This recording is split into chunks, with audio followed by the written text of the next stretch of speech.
all face these situations of going into the unknown, of feeling intimidated in certain spaces, of fearing like we don't belong or feeling like we don't belong. But we get to step into our power and do it anyway. And that is where the growth is. Hello and welcome to the Unlock Lab. I'm your host, Tosca DiMatteo, and I'm thrilled for you to be here today as I talk about how we can win over challenging audiences. This is going to be a take that maybe you didn't expect. But before I get into that, for those of you who are new to the podcast, new to myself, let me introduce myself. I'm Tosca DiMatteo, the founder of Tosca Coaching and Consulting, and I do the work of helping individuals to unstick their patterns so they can live their biggest life, have the most fulfilling career, and lead teams in a heart-centered way.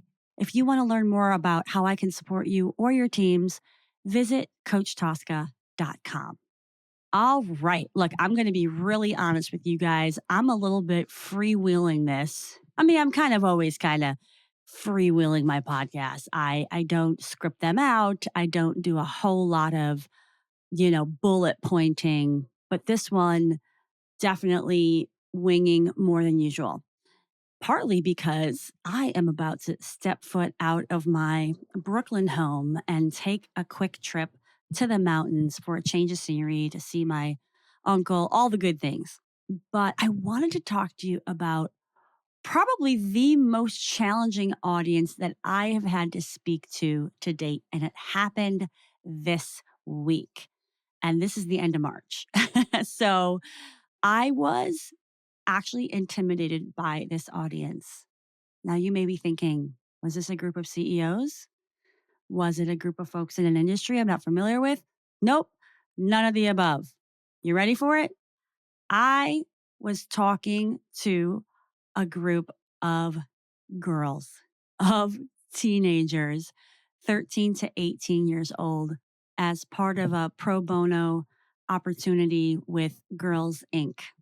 Girls Inc. is a national organization, really powerful stuff that they do. So, first of all, I was asked to do this and it was an easy yes. It was like, you know what? This is great. Like, what would have happened, right? If I was that age and somebody came in to talk to me about inner critics and about my superpowers, which is exactly what I talked to them about. It was talking to them about the truth of our superpowers and how oftentimes our superpowers are hidden behind the inner critic voices that we tell ourselves. The things that we beat ourselves up for is often the actual source of our superpowers. Think about it, right? Like, for example, for me, right? I grew up looking different from everybody else.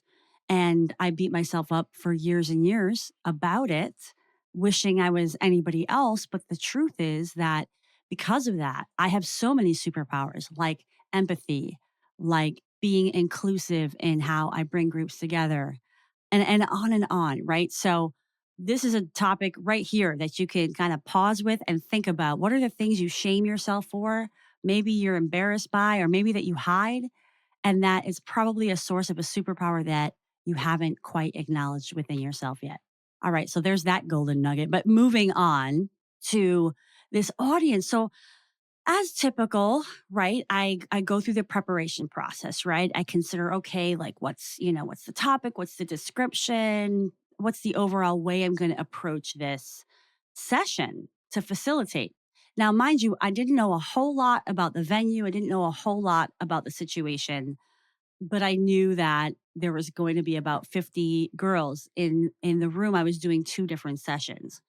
So I'm going through my typical planning process, and I even go and, you know, do the whole 45 minutes, sketch out the agenda, right? Like, hey, what are the questions I'm going to ask the audience? How am I going to get them to engage? What are the key nuggets of information I want to share with this audience? What are the things that I think they can take in right now, especially considering like the audience was a range, like 13 is very different from 18. So I was going through all this, but I was like feeling very anxious and very stressed. And part of it is the format that I do these in is the Unlock Lab format.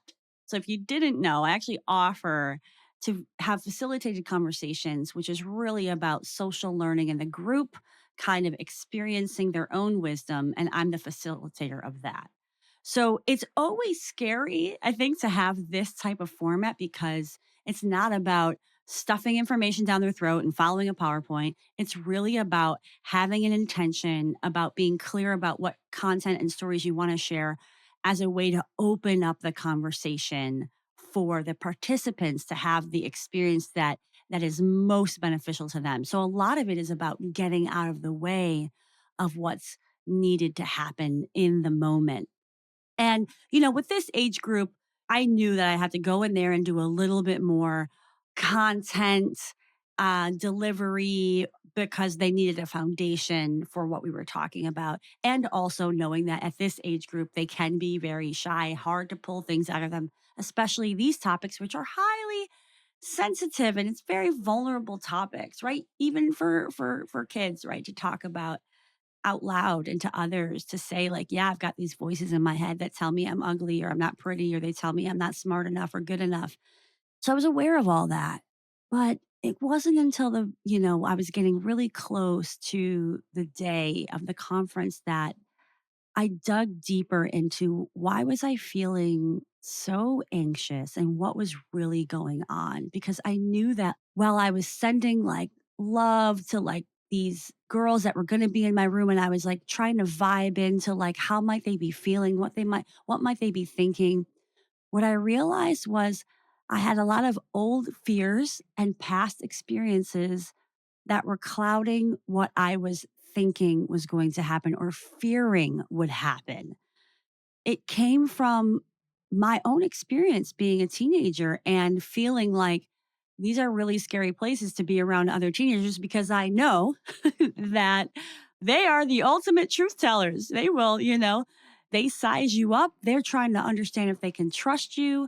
And I didn't have always great experiences, right, with my peers at those younger ages. And so part of that was coming up feeling like, I wasn't gonna belong, I wasn't gonna be accepted, I was gonna be rejected, I was gonna be sized up.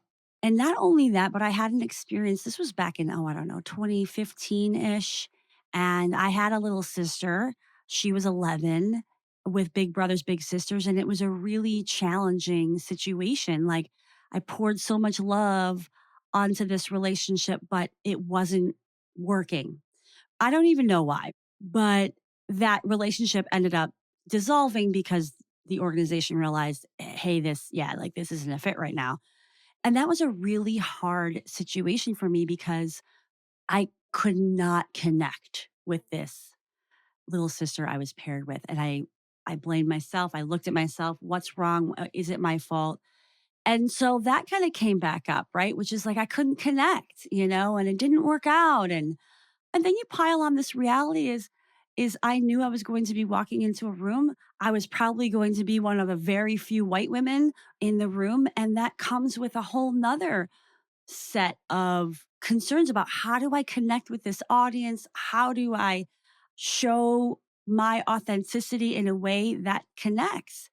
There's that level of like, will people see me and be able to receive the information and the love that I have to give? Hi, this is Tosca DiMatteo. In case you didn't know, I'm available for speaking at your event, team, or organization. I do keynote talks, breakout sessions, and facilitated conversations to help ignite change and new ways of thinking for your audience. To find out more, you can reach me at toscadimateo.com/contact. I look forward to hearing from you and co-creating what would be best for your audience and your goals for your event. So what happened was I started to see this is what's really going on below the surface, and I don't want to bring none of that to the room. I just want to bring love and fun and support and connection and education. And so I pulled out my tools that I had to clear what I had to clear and approach it in a way that was going to serve me. So Some of the ways that I did that was I actually spoke to a dear friend of mine who had past experience with this age group, and she gave me some amazing tips. And shout out to Deb Driscoll. She's the founder of Big Life Magic. And she gave me some really beautiful information that, I let sink in. I also talked to my beautiful niece, Avery, and she was really a cheerleader. And she told me about her experiences that weren't that long ago as a young teen. That was very helpful to just remember that perspective. So that was one tool, right? Is like talking to folks that can help me better understand my audience. The second piece is I meditated and I like cleared my head, right? I was really just trying to empty myself so that I could receive my own inner guidance and whatever I needed. That included journaling and just kind of being able to write down what I was worried about, my fears, so I could let it go. And I reconnected with my intent again after like doing some of this clearing. And then I used some of my magical tools because, I'm a spiritual being and I have my practices and I love to use oracle cards as a way to receive messages from myself to myself. And that message that I received, it was like, let go, just like imagine what it could be. And I was like, wow, yes, that's what I need to do. I need to I get away from, the fear of what might happen and the visualizing of what I might, how I might handle that. And I had to move into the vision of what I wanted it to be and what I wanted the experience to be. And so I gave myself time and permission to do that. And that night before, I just gave myself permission, to just let go of the agenda, let go of the plan and let it be what it's going to be. And that was probably the best thing I did as preparation because the way things went, it was not a scripted thing. I had to really be in the moment.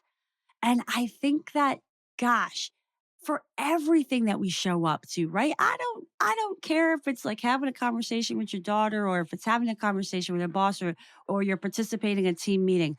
The best way that you show up is being fully present in the moment. All these practices of clearing and meditating and just sitting with myself and just emptying and being clear with my intent, all of these things were preparation to help me just be in the moment and go with the flow. So I show up and the venue, it's a crazy cool venue in Brooklyn, but like the room that I was in was super loud and it was a very difficult space to have intimate conversations. Like one side of the room could barely hear the other side of the room. And so I was dealing with that. And so I had to, I had to shift it in the moment. Thankfully, one of my dear friends, Nandia Danielle Edwards, was there. She was doing a session on fearlessness right before me, and I was able to witness how she dealt with these kids. And she was amazing. I mean, she has two preteen, teen, one preteen, one teenager, and she just was like spectacular. And I was like, oh, okay, like so I was bearing witness, and then I just did my thing. And doing my thing meant being 100% me and being aware of the audience that yes, that my big responsibility was to build trust immediately as soon as I could. And that is true for any audience that we get in front of. I think the most challenging audiences are those that you feel like you're going to have a hard time building trust with. That's my sense. I had to build connection with that first session. It was like 50 girls and it was a 45-minute session. And the next session was much smaller. So we actually sat in a circle. So again, it's that game time. Are you present enough to shift? Are you present enough to give it your all despite whatever challenges are going on? Like I had to really be high energy and really bring my voice up because in that first session, well, both sessions, because it was really loud. Right. So I had to bring my full energy. And then that first session, I'll be honest, right? Like it was really hard to get participation, right? Because that's the difference of audiences is like you just never know. Like, do they want to like share? Do they not? And so there was a lot of pulling out and there was a lot of like, not necessarily getting the responses, but I kept going and I kept giving them the information and I kept sharing my stories and I kept asking for engagement. And at the end of the day, I know that I planted seeds into those girls. And even though I didn't get the necessarily all the feedback, right, of how it went or the feedback of how it landed, I trust and I know that whatever they were meant to receive, they received, and they walked out of that room with something new.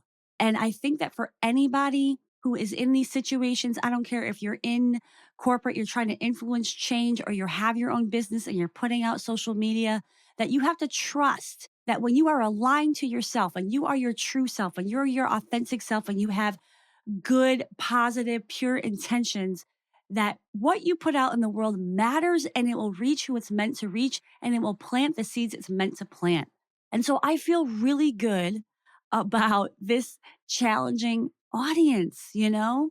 I mean, there were even some girls in there who were still learning English because we have, folks coming in from out of the country that are placed in the school system and don't have all the vocabulary yet. One of the girls that just really is sitting with me right now is the one who shared her inner critic around not knowing English and being able to see the truth of it, which is that she does know English and she's continuing to learn and she's learning every day.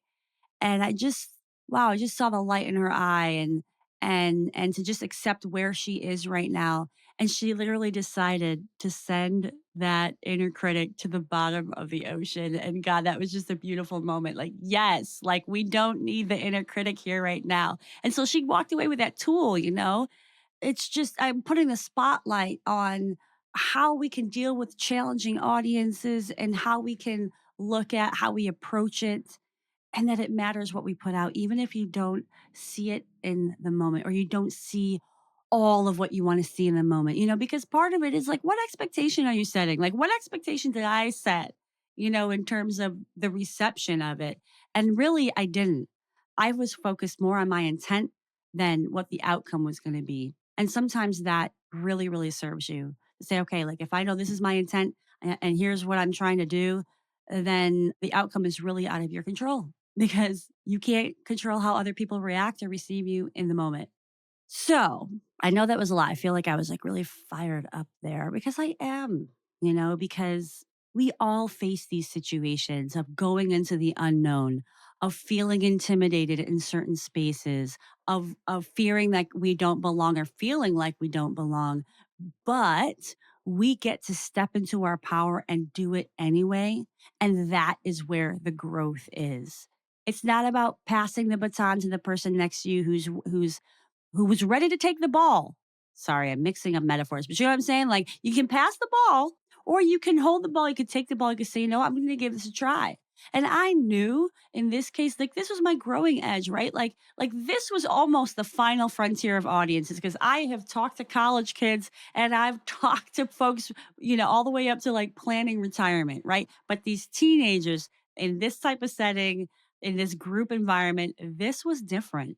And so my invitation to you is whatever that challenge is that somebody has invited you to, or that you want to invite yourself to, do it because there is growth. There was growth in me clearing old stories and narratives and my past and clearing the way for a new experience. And I did have a completely new experience. And I walked away and I said, wow, first of all, these kids are so smart. And the fact that they pick up on this kind of work is amazing. And it's a testament to democratizing information and that they have greater access now and being able to talk about it in person and in real life and real examples and that they could see a reflection of themselves in me. That is powerful. And I know it and I loved it. And, hopefully I'll do more. And hopefully I'll be a little bit less nervous the next time. But anyway, look, people, I'm so glad that you're listening to this. I hope that this is offering you an opening to considering how you want to approach winning over challenging audiences. And if you have any questions or you need some counsel or looking for advice, don't be afraid to reach out. You can find me at coachtosca.com.